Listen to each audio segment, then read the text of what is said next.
Bonjour Babacar et bonjour à tous. Distribution de l'eau à Dakar et dans d'autres villes du pays, la Cour suprême rend son verdict ce jeudi. L'affaire a été portée devant la plus haute juridiction du pays par la SDE. La société s'oppose au contrat attribué au groupe français Suez. L'IPRES a un nouveau directeur général par intérim. Le conseil d'administration a choisi Cheikh Gueye, secrétaire général de l'institution, et a lancé un appel à candidature pour le poste de directeur général. Cette décision est pourtant mal perçue par le groupe de veille pour la défense des intérêts des allocataires de l'IPRES. L'appel au secours et la révolte des habitants de la cité Niar à Saint-Louis. Leur quartier est envahi par les eaux de pluie. Ils ont arboré des brassards rouges pour réclamer un système d'assainissement adéquat et dénoncer les conséquences de cette situation sur leur santé. Aminata Mbengue Ndiaye a été portée à la tête du Parti socialiste. Elle devient le secrétaire général du parti. En attendant le prochain congrès, le secrétariat exécutif national s'est réuni hier.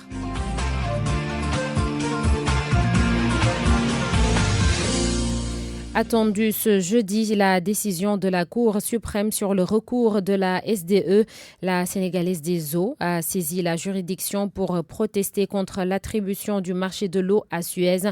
Ce feuilleton judiciaire dure depuis octobre 2018, quand la SDE s'est sentie lésée dans cette procédure. Retour sur tout cela avec El Hadj Ndate Diop. Jour de vérité pour la Sénégalaise des eaux. C'est aujourd'hui que la Cour suprême va rendre son verdict sur le conflit opposant la SDE à Suez dans le cadre du marché de la distribution de l'eau au Sénégal. Fin aux prolongations du feuilleton, en tout cas la juridiction va attirer toutes les attentions, tant du côté de la SDE que du côté de l'entreprise française Suez. Le 22 octobre 2018, Suez avait remporté le contrat provisoire d'affermage pour fournir pendant 15 ans de l'eau dans les zones urbaines et périurbaines de Dakar, aux dépens de la SDE. Début alors du contentieux. Février 2019, la Sénégalaise des eaux saisit par appel l'autorité de régulation des marchés publics pour contester la décision. L'ARMP valide l'appel, entraînant ainsi un nouvel examen des offres. Rebolote, le marché est à nouveau attribué au groupe français en avril 2019.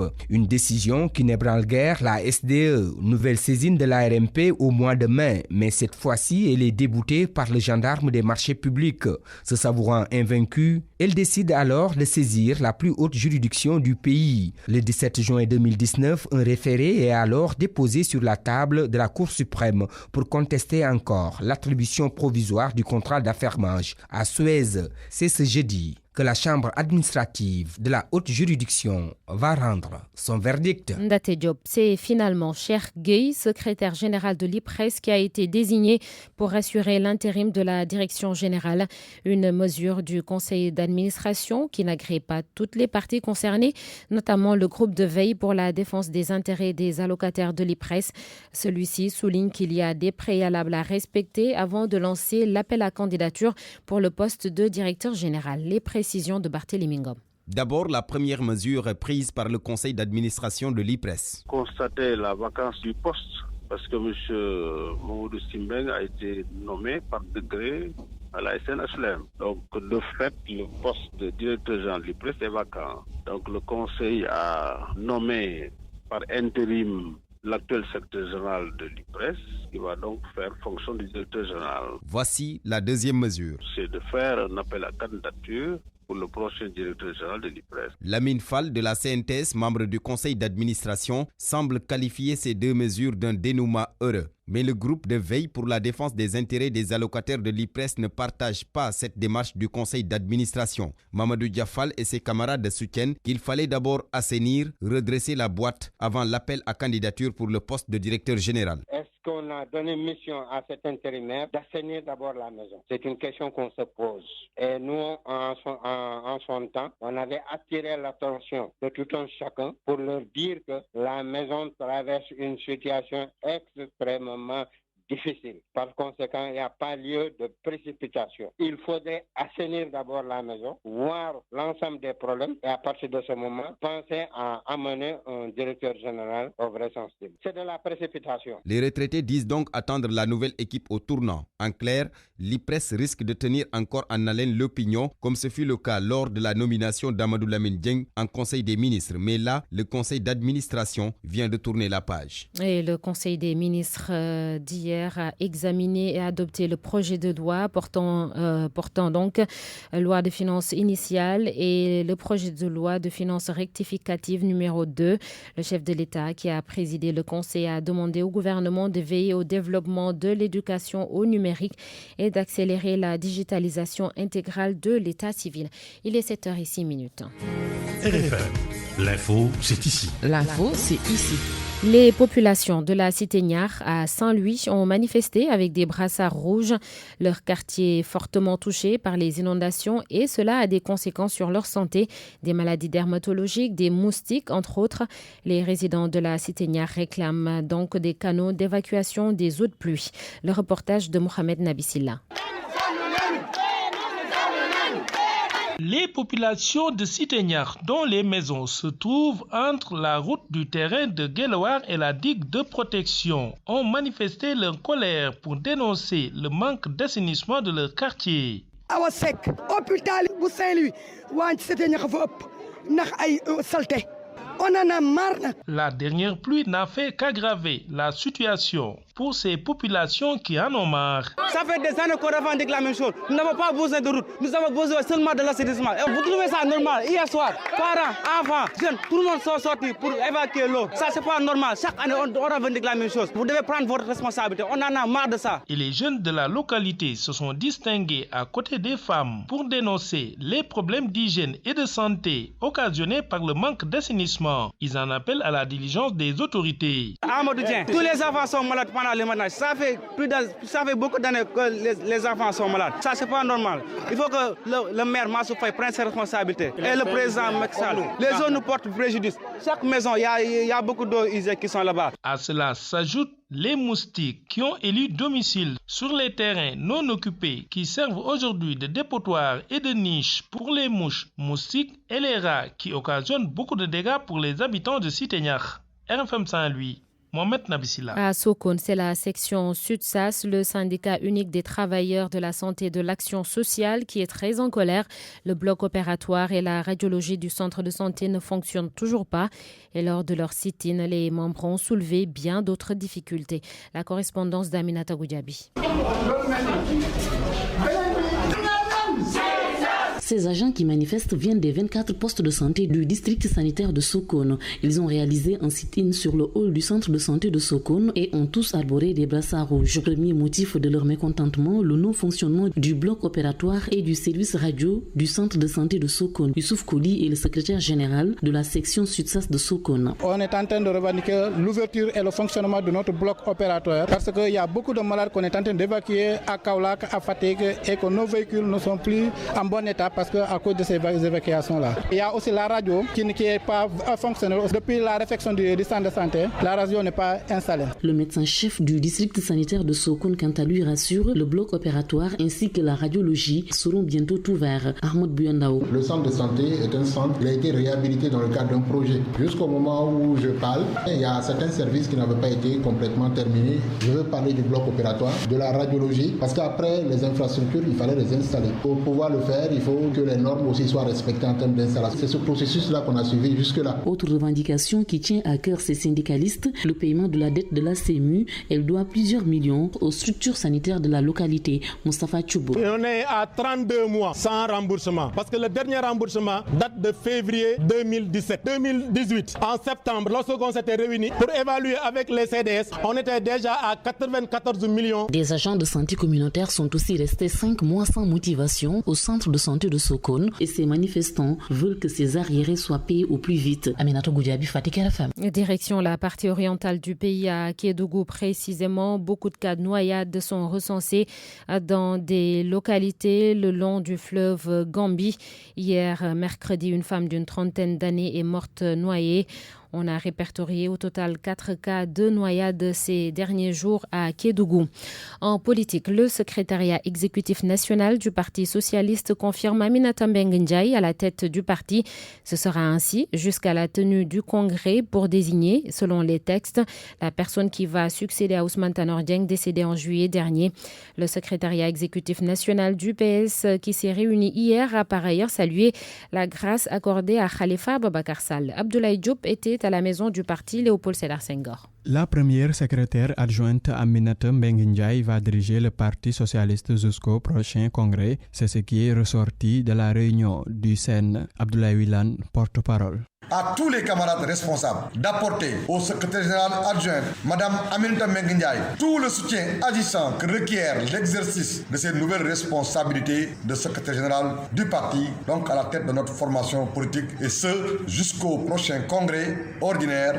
Sur la grâce de Khalifa Sall, voici la réponse du secrétariat exécutif national du Parti socialiste. Le secrétariat exécutif national salue les initiatives opportunes du chef de l'État, son Excellence Monsieur le Président Macky Sall, tendant à pacifier l'espace politico-social tel que l'ouverture du dialogue national consubstantiel à la démocratie ainsi que les récentes mesures de grâce accordées à des Sénégalais qui avaient maille à partir avec la justice. La 68e séance élargie du secrétariat exécutif national du PS a été une occasion pour rendre un hommage au défunt Ousmane Tanor Dieng, à qui une journée du souvenir va être dédiée. Merci beaucoup Abdoulaye Diop. Il est 7h11 et c'est tout pour ce journal, Babacar. Merci Sorno Natamba. Les titres sport, cher Tidiane Diagne. L'actualité sportive phare, c'est la rencontre historique attendue ce midi entre le Sénégal et le Brésil. Un match à suivre en direct sur les ondes de la radio Futur Média. Un détour du côté de Thiès au Stade Lat Dior. Avec le tournoi de l'UFOA, le Sénégal, pays hôte, retrouve le tenant du titre, le Ghana, en finale. La finale est prévue pour dimanche prochain, Babacar. Merci, cher Tidiane. Bonjour, Abdoulaye Ndiaye. Bonjour, Babacar. On vous retrouve dans un instant pour votre chronique du jeudi. RFM Matin, notre invité à 7h40, le ministre de l'Intérieur, Ali Ngouille Ndiaye.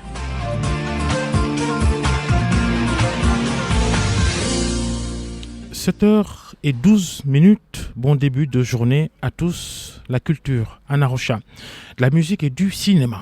Bonjour à tous. Le jeune cinéaste Ben Cherif Abdouning vient de remporter le prix du meilleur film court international de la 2e édition du FestCom, le festival tchadien du court-métrage. Membre de Ciné Banlieue, Abdouning a reçu le plus grand prix de ce festival grâce à son film Timis.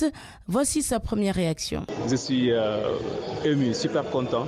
Donc de ce prix qui m'a été dédié, parce que lorsque je venais ici, je ne pensais pas remporter un prix, mais je venais pour découvrir le monde du cinéma. Ça, c'est un plus, ce sont des encouragements. Et je profite aussi pour dire que le film a été fait par l'occasion de l'atelier Grand Voyage de Yenenga qui a été organisé à Dakar en 2018 en collaboration avec des étudiants suisses et sénégalais. Donc nous étions 15 étudiants sénégalais et 15 étudiants suisses et nous avions 3 semaines pour faire 5 films. Et, lors de cet atelier, donc, nous avons eu à réaliser 5 courts-métrages et 2 animations sonores, dont le film Timis qui a aujourd'hui remporté le prix du court-métrage du FestCom. Pourquoi Timis? Ça présente un jeune homme qui vit dans la modernité, qui est branché, jeune rappeur qui un jour a eu des rêves où il a reçu l'appel de ses ancêtres qui veut lui transférer les esprits traditionnels.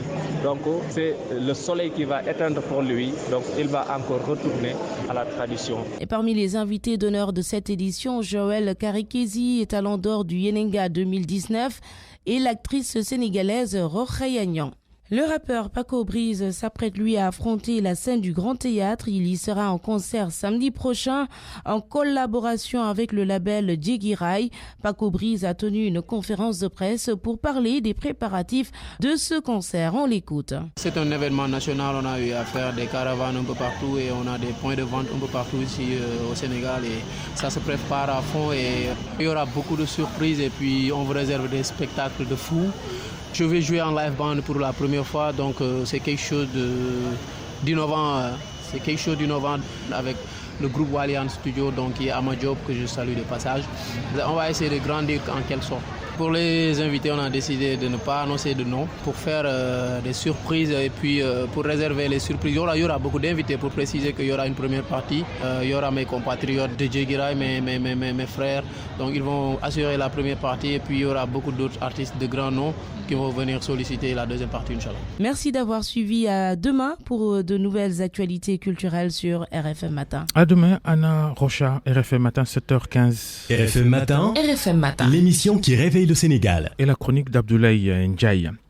Un prochain décret annoncé qui va limiter à 5 ans l'âge des véhicules venus de l'étranger et qui doivent entrer au Sénégal pour circuler. C'est une rumeur qui circule et ça vous intéresse. C'est l'objet de votre réflexion cette semaine. Nous vivons en effet par moments des périodes caniculaires qui embrasent tout le territoire national au vu des données de la météo. Elles sont un signe évident d'un réchauffement climatique en mode accéléré chez nous. La responsabilité dans cette accélération du phénomène découle d'un laisser-aller d'une trop grande concentration automobile dans Dakar et ses environs. Une réalité des chiffres d'ailleurs en atteste. Plus de 500 000 immatriculations qui progressent au rythme de près de 10 000 chaque année depuis 2012. Convenons qu'une telle situation ne peut que développer des pics de pollution qui affectent la santé des populations, surtout les plus fragiles. Et cela du fait de taux de particules fines, pour dire simplement matière entre autres dégagée par les pots d'échappement automobiles suspendus dans l'atmosphère, 7 fois supérieures aux normes admises par l'Organisation mondiale de la santé. Et tout cela procède pour une large part du respect d'une promesse électorale faite en 2012, de porter à 8 ans l'âge d'entrée de véhicules venant d'eux. Les conséquences d'une telle décision sont mesurables à une circulation intense avec de nombreux embouteillages dans les artères principales de la capitale. On semble oublier dans ce même registre le principe d'une tolérance zéro pour véhicules hors d'âge, brandi comme solution devant l'altération continue de l'air respiré dans la région de Dakar. C'est pourquoi d'ailleurs, 7 ans après, les rumeurs d'une prochaine mesure d'atténuation de ces effets ne peuvent qu'être salutaires, surtout qu'il pourrait s'agir d'un nouveau décret ramenant presque à 5 ans l'âge d'entrée des véhicules dans le pays. Un décret articulé autour de dispositions fiscales et douanières pouvant aider à atteindre l'objectif. Et il pourrait être une progression de taxes des véhicules, les moins âgés aux plus âgés. Mieux, un non-respect des dispositions peut entraîner une réexportation ou une destruction des véhicules en question. C'est là un bon moyen dissuasif pour limiter les importations de véhicules porteurs de pollution. Surtout que ces derniers, n'étant plus en règle avec l'environnement européen, ils sont devenus hors d'usage. Sauf qu'ils continuent d'être convoyés en Afrique par des marchands qui ne se préoccupent ni de gaz à effet de serre, ni par une dégradation de l'air respiré dans nos villes. Il suffit de faire le tour des parcs et garages de vente automobile à Dakar pour s'en rendre compte. C'est là que nous semble incongrue la position de quelques proches du pouvoir défendant un maintien du décret 2012 sur l'importation automobile. Une position qui estomaque par sa légèreté quand elle affirme que toute modification de ce dernier irait à l'encontre d'engagements pris par le président Sall. Que l'on nous permette de nous inscrire en faux par rapport à cette perception et rappeler qu'au bout d'un certain nombre d'années, une gouvernance peut évaluer une décision sur son utilité pour le plus grand nombre de citoyens. Celle-ci ne devant pas se résumer à une sauvegarde des intérêts de quelques lobbies, fussent-ils puissants, soucieux de préserver des privilèges. Alors, vivement le prochain décret sur l'entrée des venants d'eux. Il pourrait réduire la pollution automobile dans une capitale Dakar qui suffoque. La chronique d'Abdoulaye Ndiaye. Merci Abdoulaye. RFM Matin, 7h18, la revue de presse. RFM, la presse du jour. Présent dans plus de 150 pays, RIA est un leader mondial dans le transfert d'argent. Avec RIA, envoyer et recevoir de l'argent devient plus simple encore grâce à une large présence à travers le monde. Faites vos envois à des tarifs compétitifs au Sénégal, en Afrique et vers l'international chez l'ensemble des agences de nos banques partenaires. RIA, votre meilleur choix pour le transfert d'argent. RIA vous offre votre revue de presse. Revue de presse de Georges Déthié-Diop et le directeur général des impôts et domaines qui demande à ses agents à la limite de ne plus parler. Oui, Bassirou Samba Niasse qui fixe les règles à la Direction générale des impôts et domaines. Vox Populi rapporte que dans une note circulaire, le directeur général des impôts a rappelé au personnel l'obligation de réserve, de discrétion et de secret professionnel. Et pour cause, il souligne qu'il lui a été donné de constater des sorties médiatiques ou à travers les réseaux sociaux sous le sceau des fonctions occupées à la DGID ou relativement aux matières et informations traitées ou obtenues à la DGID. Ainsi, Bassirou Samba Niasse indique que toutes les transmissions de données,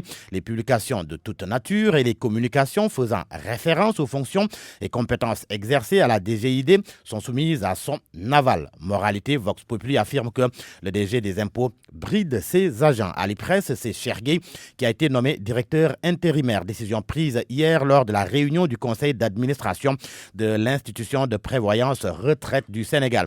Ce qui fait dire à Tribune que l'IPRES conserve son indépendance et Mademba Sok de confier au journal qu'ils vont continuer à se battre pour l'autonomie de gestion de l'IPRES. Notez que Chergué était jusque-là secrétaire général de l'IPRES. Et le cas Amadou Lamine Dieng dans l'Observateur, Patendiaï, ancien directeur général du port autonome de Dakar, confie que si le président Macky Sall a nommé un directeur général à l'IPRES, c'est la faute de son cabinet. Pour lui, ce sont ses conseillers qui auraient dû le mettre sur la bonne voie parce que tous les directeurs généraux de sociétés ne sont pas soumis à la même formule de nomination. Alors, une société qui connaît des difficultés par ces temps qui courent, c'est Dakar Demdik si l'on se fie au quotidien Les Échos. Entre autres problèmes évoqués par le journal, retard de paiement de salaire, tensions sociales, concurrence. Selon le journal, la société est menacée par le TER et le BRT. Les salaires sont payés difficilement et le climat social est délétère. Réaction du directeur général de Dakar Demdik, Maître Moussa Sarr fait savoir que les salaires sont en train d'être payés et le retard ne peut pas être imputé à la direction générale. Un coup d'œil dans l'Observateur à nouveau. Il est question de la loi de finances rectificative 2019. L'État entre dette et déficit. Selon le journal, l'État du Sénégal a décidé de payer la totalité des obligations impayées accumulées ces dernières années conformément aux dernières recommandations du Fonds monétaire international. Et l'Obs de souligner que les détails de cette les détails sont livrés dans le projet de loi de la seconde loi de finances rectificative 2019 adoptée hier en Conseil des ministres. Une LFR qui donne une idée précise sur l'incidence des mesures de rationalisation des dépenses de l'État prises par le chef de l'État sur les finances publiques. La facture de téléphonie de 17 milliards par an est passée à 650 millions de francs CFA. Et pour ce qui est de la mise en œuvre du budget programme, l'Observateur apprend qu'il n'y aura plus de tension entre le ministre des Finances et ses autres collègues du gouvernement. Cette page est tournée car le ministre des Finances et du Budget ne sera plus l'ordonnateur unique du budget de l'État en recettes et en dépenses. Désormais, ajoute l'Observateur, chaque ministre sera l'ordonnateur principal des dépenses de son département et les ministres auront à partir de l'exercice budgétaire 2020 à gérer leur propre budget et à ordonner les dépenses de leur département ministériel. Ce que confirme le journal Libération qui souligne qu'à partir du 1er janvier 2020, le ministre des Finances ne sera plus l'ordonnateur unique du budget de l'État. Chaque ministre ou président d'institution va devenir l'ordonnateur principal des crédits de son département. Le président, selon mon confrère, instaure un budget programme et va nommer par décret un responsable dans chaque ministère. Et tous les ministères et les agences seront fouillés dans les prochains jours. Et l'on parle politique avec le Parti socialiste. Le journal Le Quotidien titre le PS pêche Aminata Mbengue. Aminata Mbengue qui assure l'intérim du secrétaire général. Même sujet à la une du journal Les Échos, première réunion du Seine-Post tanordien, le PS fait bloc autour de Aminata Mbengue. Des larmes à gogo au siège du PS, un hommage prévu pour Tanor, la nouvelle patronne des socialistes qui promet de gérer en équipe. Politique toujours avec cette interrogation à la première page du quotidien LAS, ère de troisième mandat. Et pour cause, le journal évoque la remobilisation de l'APR et la rencontre avec les élus, la rencontre entre Macky Sall et les élus. Source A parle du rédacteur en chef de l'équipe, auteur d'une litanie d'articles à charge contre Lamine et Papa Massata Diack. Marc Vantoulac, c'est son nom. Il a été démasqué selon mon confrère, membre de la commission presse de l'I2AF durant 4 ans. Lorsque Sébastien Coé présidait celle-ci et actuel président de la commission presse de l'I2AF, Marc Vantoulac, très ami à l'actuel patron de l'athlétisme mondial, a souvent produit des articles à charge contre les Diack. Or, jamais les Diack, selon le journal, les Diack ou leurs avocats, n'ont été interrogés par l'équipe, ne serait-ce que pour leur donner l'opportunité de livrer leur part de vérité dans les nombreux articles produits par le journal français. Et l'on termine par les sports avec le match Brésil-Sénégal à 12h GMT, midi donc. Les Lions pour danser la samba, c'est le titre du jour du journal Record. Le journal Observateur évoque ce match amical international de football Sénégal-Brésil. Un midi de gala. Et pour terminer, Babacar, tout à l'heure, on a parlé de Maître Moussa Sarr, mais le directeur général de Dakar Dem Dikk, c'est bien Maître Moussa Diop.